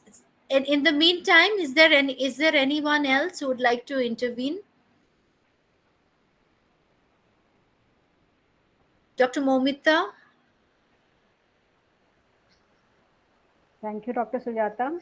I was listening with interest, and my thoughts went in so many directions. And it was an honor to listen to Professor Chattopadhyay and Dr. Arpita Mitra, to listen to their views on Vivekananda on this day. So today we are celebrating the World Entrepreneurship Day. And I would like to congratulate Dr. Sujata for organizing such a wonderful session today here, where she has given us a platform to discuss and express our thoughts. So, well, I was just reflecting. Basically, as I told you, my thoughts went in so many directions. But what I was thinking was that Swami Vivekananda, the most powerful influencer of his time and even today. He was born in 1863 and he died in 1902. I hope I'm right. I took this data from Wikipedia, so our experts would know better. So naturally, his thoughts were influenced by the context, his environment, his socioeconomic conditions prevailing at that time. So he was the one who actually involved in resurgence of the Sanatan Dharma at that point of time when it was in the pits. So he brought it up. That is how I look at him at the global level, and when it was being taken up as a serious matter. Of course, with Sanatan Dharma, essentially it is about ethos. So I mean that is how my line of thought goes. And we were talking about ethics in business here. So I was thinking, at the same time, again, I remembered faintly about his thoughts on innovation and ideas. Of course, innovation was not the word prevalent at that time, but the word idea was prevalent. And I think there's a famous quote. Again, I would request our experts to validate if it's right or wrong. But for the benefit of our students who are present here, I'd like to say, I would read out that quote here, where he says that take up one idea, make that one idea your life, think of it, dream of it, live on that idea. Let the brain, muscles, nerves, every part of your body be full of that idea, and just leave every other idea alone. That is the way to success. I hope I'm reading the right quote. So that is how I link Vivekananda to today's context when we are talking about Atmanirbhar Bharat. I mean, look at the distance that we have traveled since 1863. We are sitting at a point where we are poised to be one of the leaders. India is poised to be a leader in the world scenario. So I'm sure if he had been here today, Vivekananda would be like so happy to see this. So how relevant are his thoughts today in vis-a-vis entrepreneurship? Because as you know, in business there is something called corporate social responsibility, which has been a recent addition, I would say maybe 10 years or whatever, which essentially talks about social responsibility of the business and not just being profit centered and not thinking about the society. So as you can understand, I was thinking in so many directions. So my question is to any of our experts who would like to answer, how do you see his thoughts as being relevant today in the context of entrepreneurship and startups? So thank you so much.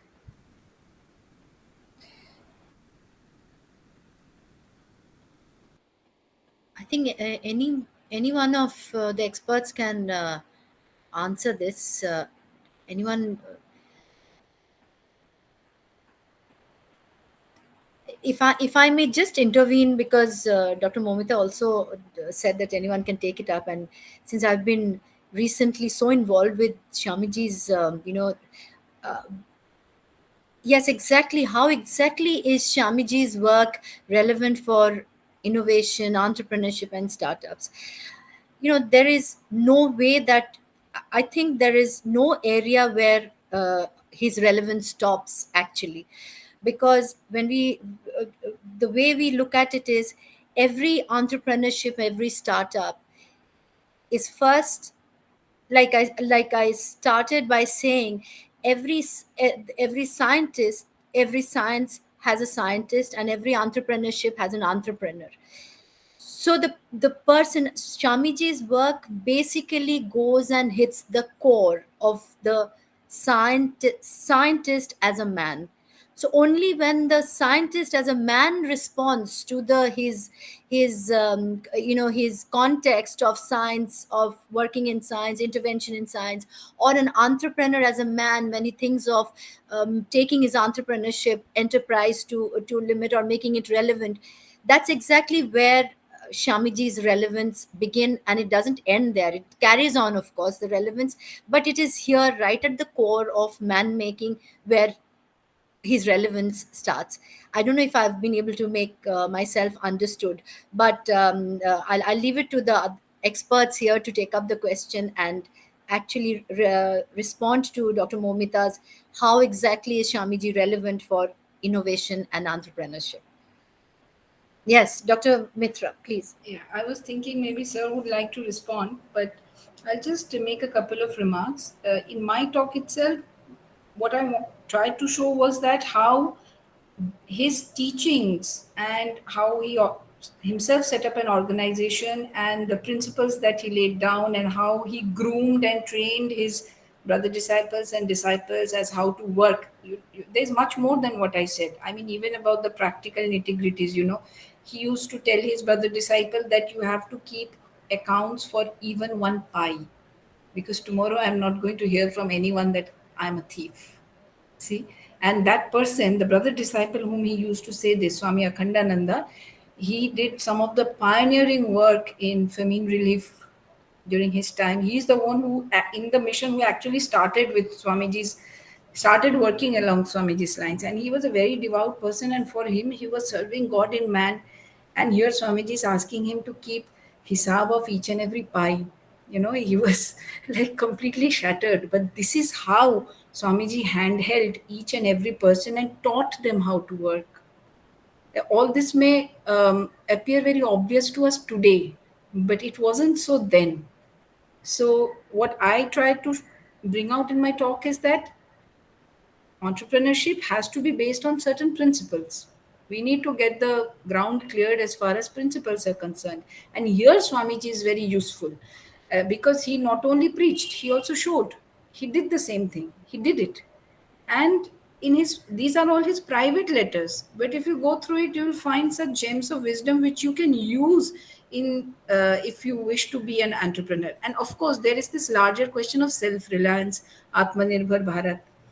What I said, that self-reliance, true self-reliance can only come when the day we realize that we are inherently divine, essentially divine. And this does not call for belief in any god or any religion or anything. He said that Vedanta is the future religion because he could foresee that human beings are no longer going to be satisfied with some rituals and you ask something from God and all that. I mean, religion is something higher and greater than all this.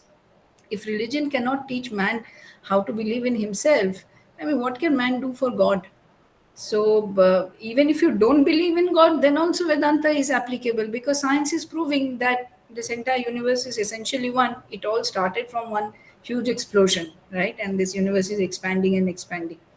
So, then it has to be that we are in essence one, we have come from the same source. So, what is this high and low?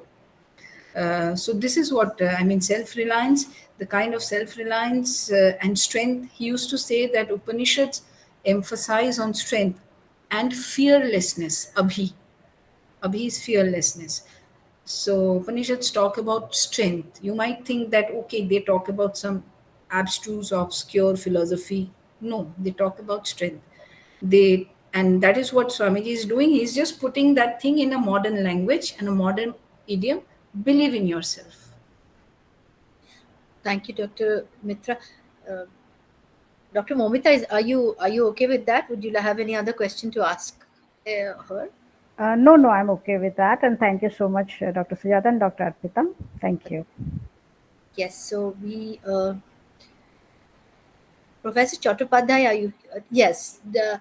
Yes. Jyotsna. Yes, I have also enjoyed the entire seminar, your speech as well as Professor Peter's. Chattopadhyay, there was a question from Dr. Momita, and she wanted to know how how exactly Shamiji's, if you take Shamiji into the context of his space and time, and if you're talking of startups and innovation and entrepreneurship today, how exactly would you see Shamiji's ideas as relevant for our startups and our new Yes, entrepreneurial model yes, that India yes. is moving to? Can This, you just give us a brief answer to that? this is a very lengthy discourse. Professor Chattopadhyay, your mic is a little. Is it? Yes, it's better. Actually, it is a very lengthy discourse. Uh, Yes. and my suggestion is, Madam should go through the work of uh, Bashu, talked about the entire mechanism to improve the industrial sector as well as research sector, and the involvement of Jamshedji Tata. Yes, the So, Indian the very Institute of Science was yeah, basically Shamiji's idea, and idea, we we not only idea, but also intervention and the involvement of Sister Nivedita in a very specific way, so that this is the story that elaborated by Shankari Prasad Basu in his work, so that categorically stating the every point of interaction, and so as the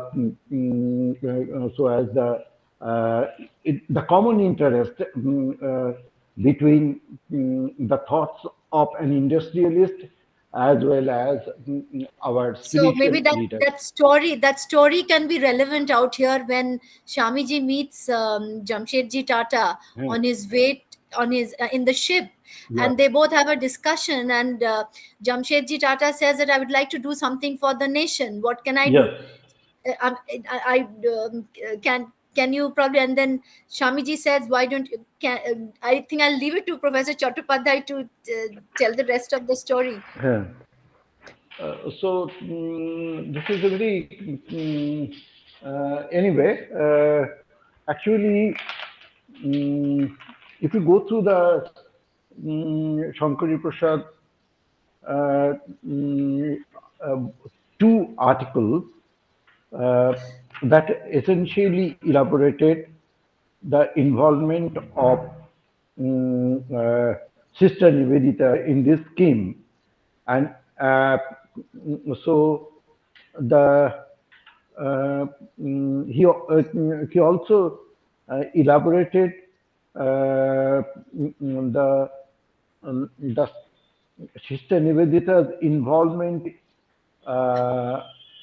in a different way and different motto, that is not only the Tata Institute or the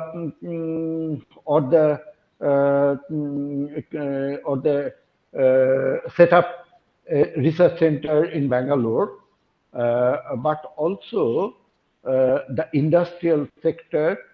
They have given. Actually, I have. Professor Chattopadhyay, we'll come back to you after a little while, but because because of the paucity time, don't want to miss out on anything. But one thing becomes very clear is that somewhere in the in the few years when uh, in between, and when these indigenization of Indian, the civilizational character of Indians, civilizational character had somehow taken a backseat because of the kind of history that we sort of came to know. And I remember there was a time when I actually heard someone say, when it was in a college, and said Swami Vivekananda, and said that he's the monk in a in a saffron colored monk. But that Swamiji's was not just a monk who wore saffron color, but he had this kind of a totally different kind of a secular orientation to his entire understanding of nation building. Those were probably some of the nuances which somehow got overshadowed and overlooked in the kind of education that we had been having so far. And that is something which I always felt. And these are also the areas which takes me forward to understanding that what have I missed out. Mm. And if you are not particularly interested in Swami Vivekananda, you didn't really know much about him as such. Just knew him as as the man in a saffron thing who went to Chicago and lectured there. But what were the deeper nuances in the nation building? A lot of time have gone unseen and Yes, yes, unheeded. yes. I would like to I would like to now, Dr. Momita, since we are continuing this discussion, right after Dr. Momita, we'll come to Dr. Jyotsna. Jyotsna, I hope you're ready. But Dr. Momita, do give us do comment on what you have in mind. Yes, Dr. Sujata. In fact, I am very grateful to Professor Chattopadhyay for giving me that reference of Shankar Yes, Prasad yes. Boshu. Mm. In fact, I'd like to read it in Bangla because that is where the real taste Yes, the lies. real essence comes up. The Yes. real, So true. yes, So true. exactly. I hope I get it in Google or some such repository. If not, I'll request Dr. Sujata to please get it for me and send it over. And also, yeah, exactly. I mean, like as you were saying, we are really exhuming, his this particular personality, the side of his personality, and highlighting it today. And this is very important that we have our own heroes, rather than looking at east, west, north, south. Yes, We have, absolutely. we have our own heroes, and so let us celebrate them. And so this particular nugget of information and how his thoughts are relevant today on startup and entrepreneurship should be distributed to all. And so, Dr. Sujata, I'd request you to give a brief write-up, maybe of a page or two on this, and so we can Yes, publish it and innovate so that our Yes, readers yes. can I'm read. also yes. interested to. Yeah, Yeah, sir, please, yeah. your This is very In fact, necessary. it would be my request even to NCID. Dr. Sharma must be here also. Dr. Momita and the entire team is out here. Hmm. That when we were thinking of starting our handbook, and the ideas of these are like what you just said, and I'm also following you, because Shamiji's work and his thing was very, very personal in terms of my interest to know what he had done Yes, as a kind of a integrated educational system. I don't think any of us were exposed to these mammoth ideas in an organized way, because we never really came to know the depth to which he suddenly, when Atmanirbhar Bharat came, Skill India came. These are concepts which were there in Shamiji's idea of nation building so many years back, and they should have been, by now we should have been culminating them into an absolute reality, but we've lost them somewhere in between. And the effort of this webinar was actually to try and dig these out, and maybe we to establish the relevance that Chamiji has in startups, in entrepreneurship. Whether we have modern categories, or we like imposing modern categories like management practices, categories like leadership values, everything is in a nutshell given by this Superman, as I call him sometimes.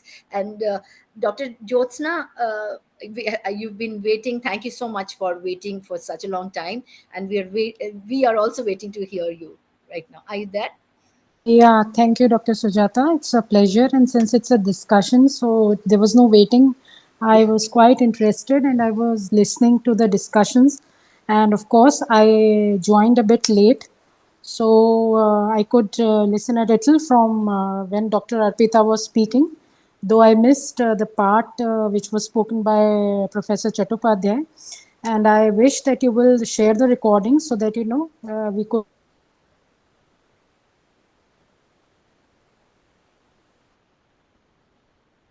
Mic has gone off again. Yes. Yes. How unfortunate. Yeah, I hope I'm audible. Mhm. Yes, now you're audible again. Yeah, okay. So I really enjoyed and I could listen a bit when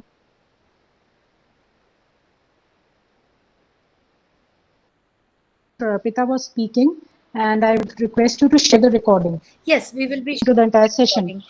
However, from the discussions Yes. and what Dr. Arpita was speaking, what I could gain was that, I have read a little bit on the works of Swami Vivekananda, especially his Karma Yoga component.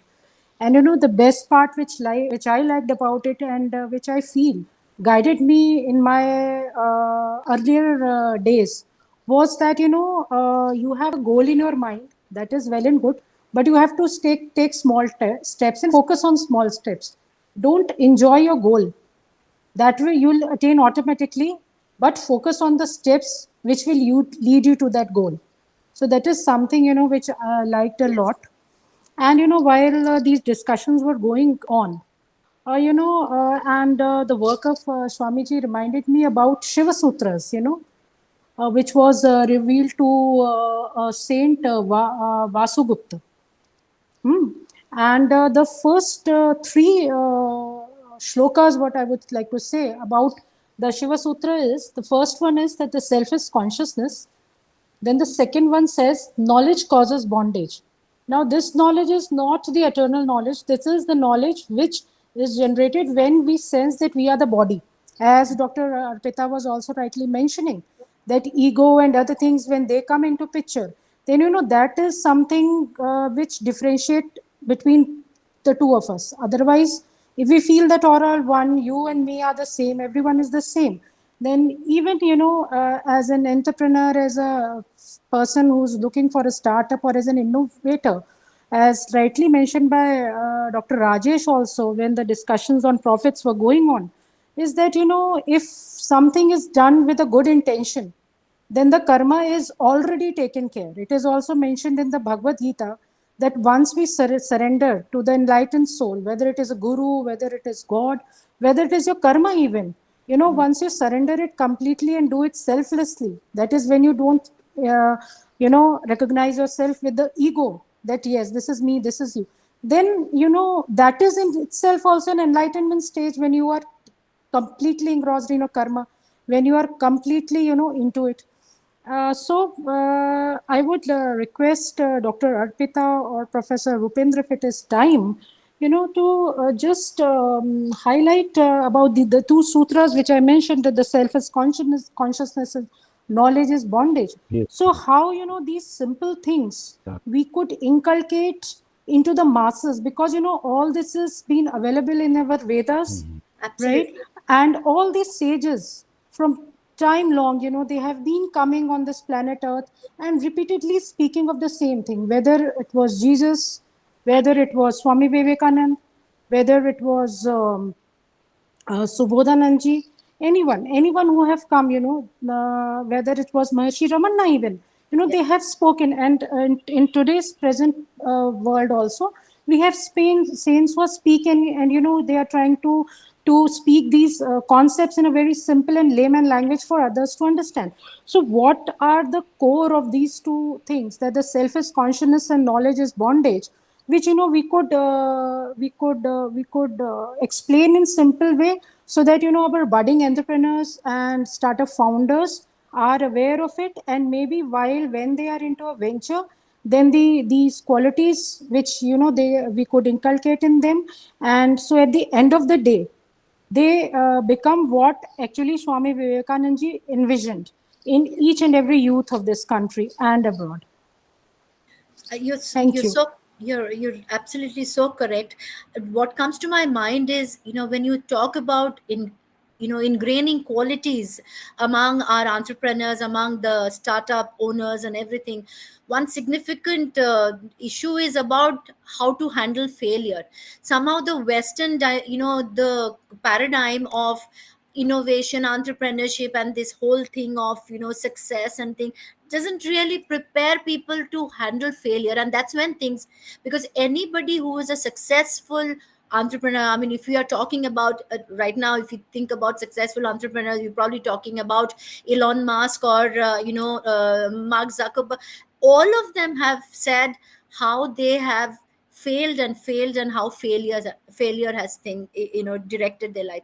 So even when we talk about our own startup people, when they face failure, and if they do not have the strength of these ideas, they're going to fall flat on their face. And this is where relevance of Vivekananda and Vedanta, as you just said, and all these traditional Eastern wisdom becomes so important.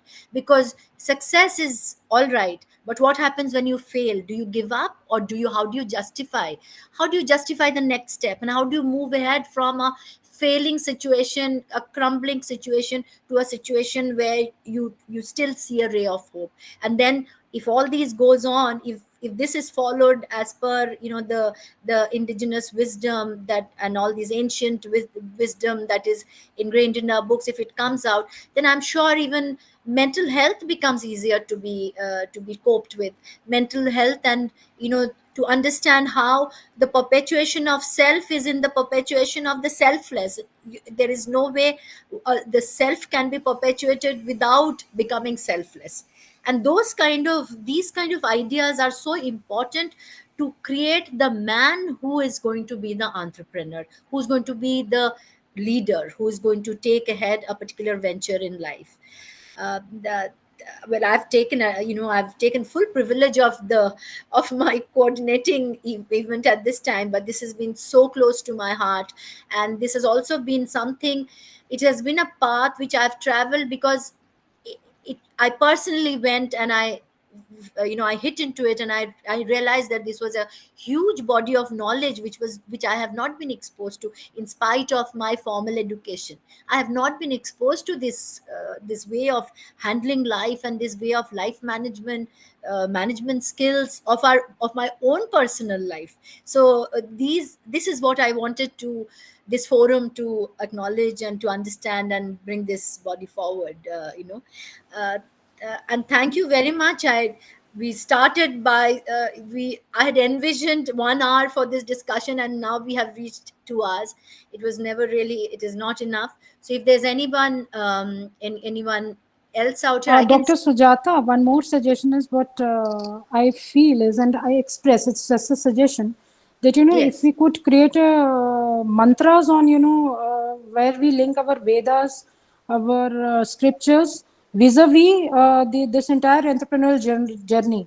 And maybe, we could write a kind of in a storytelling format, where in very simple way, in story form, we could take stories from the Vedas. We could take stories from the Upanishads, has actually a lot of stories. So if we Yes. link that, even our great sages, everyone have explained these concepts through stories. So if you could take up all these things and bring it in form of a publication, mantras for entrepreneurs or something like that, where through stories they could correlate to their existing situation vis-a-vis what is mentioned in the Vedas, or what is mentioned with as per what the sages say, what the Bhagavad Gita says.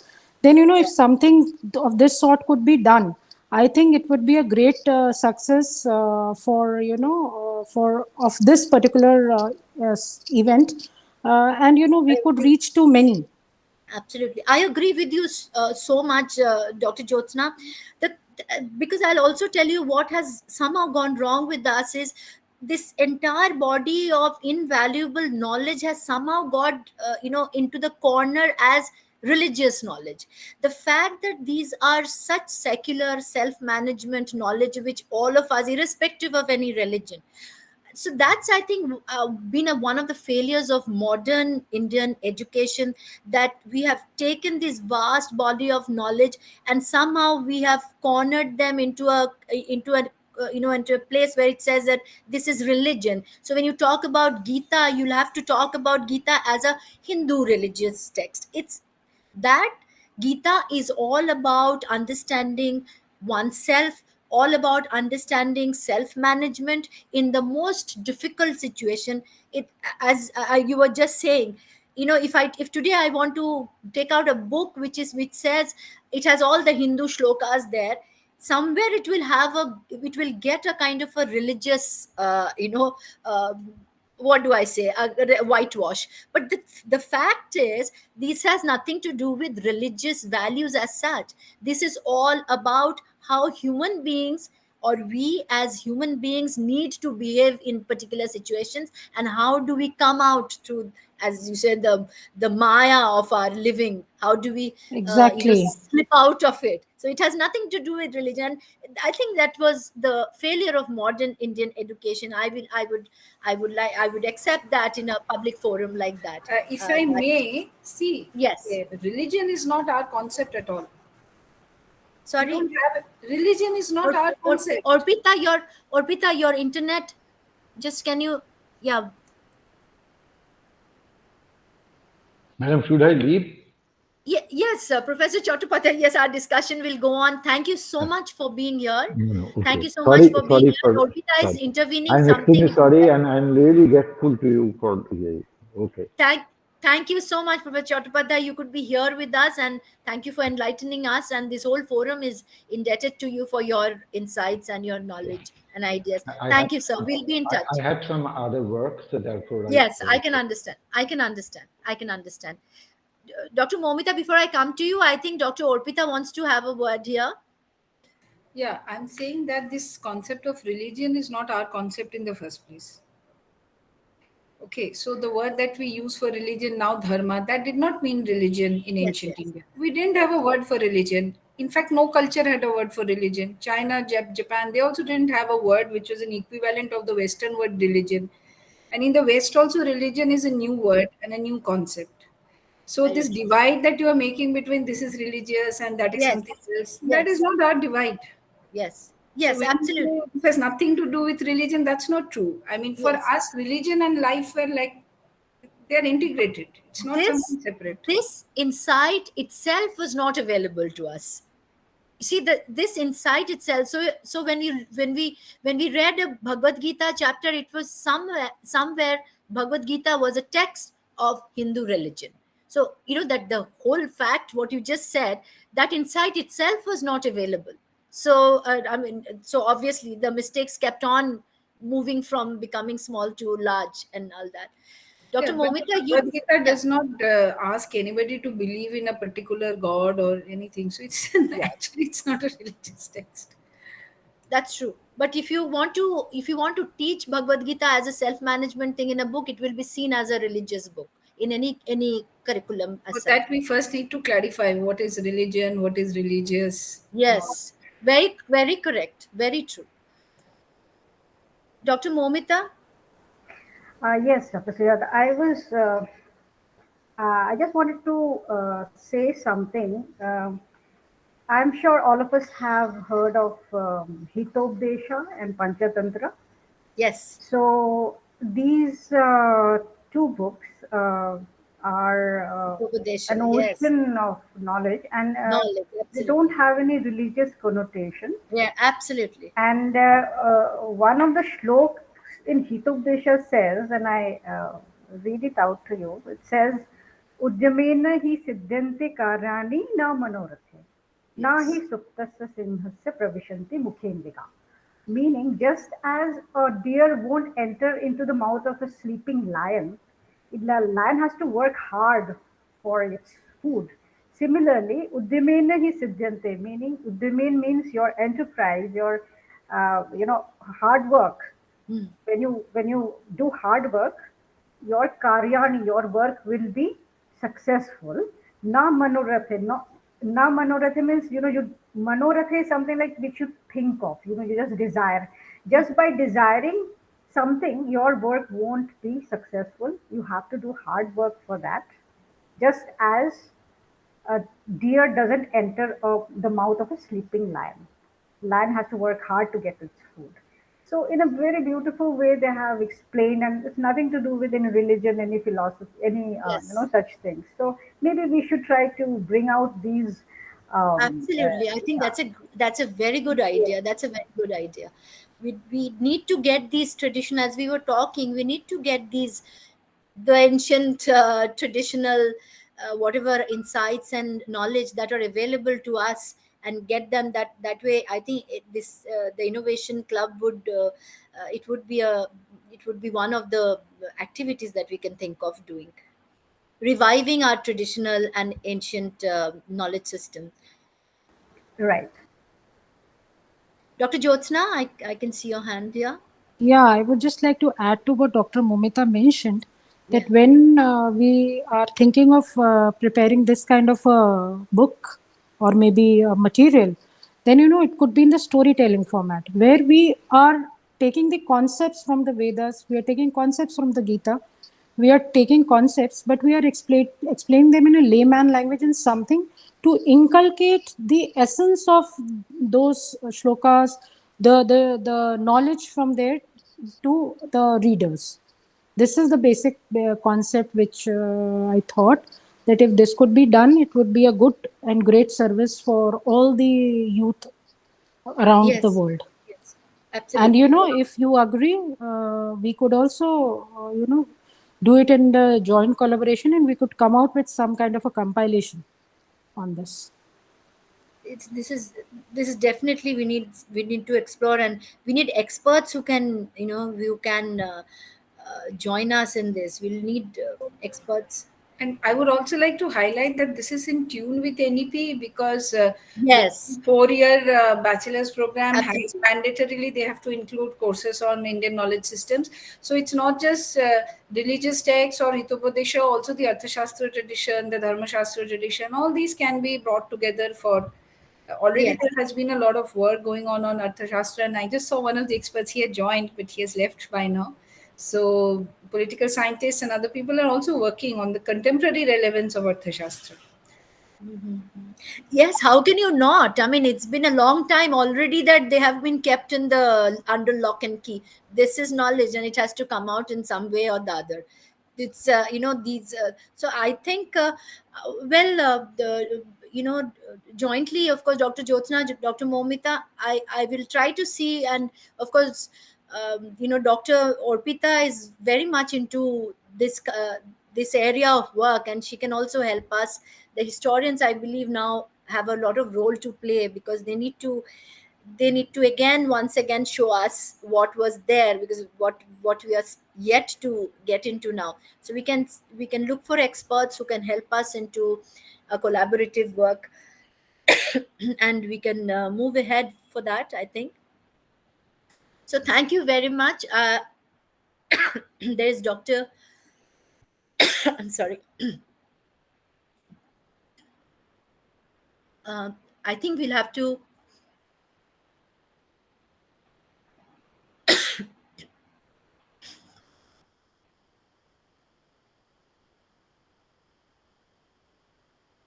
Yes, I think we'll have to wrap up this session.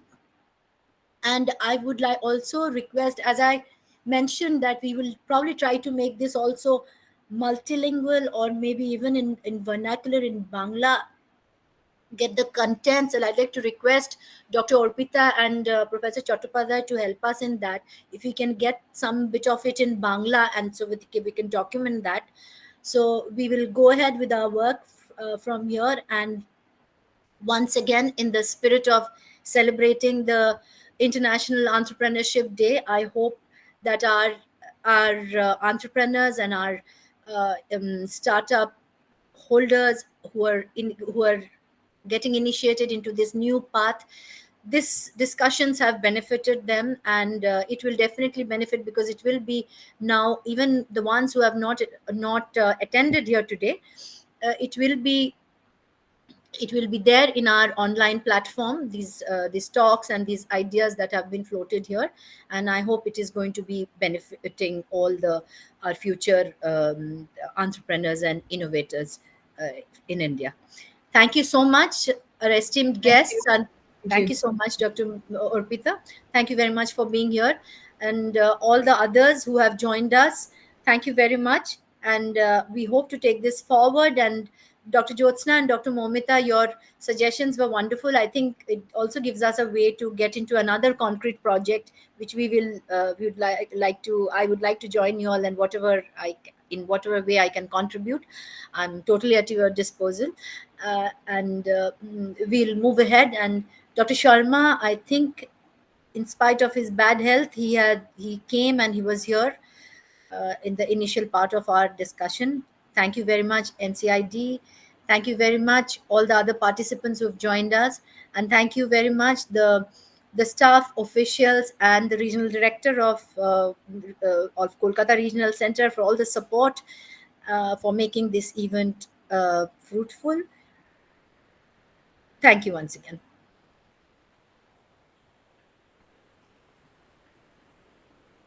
Bye.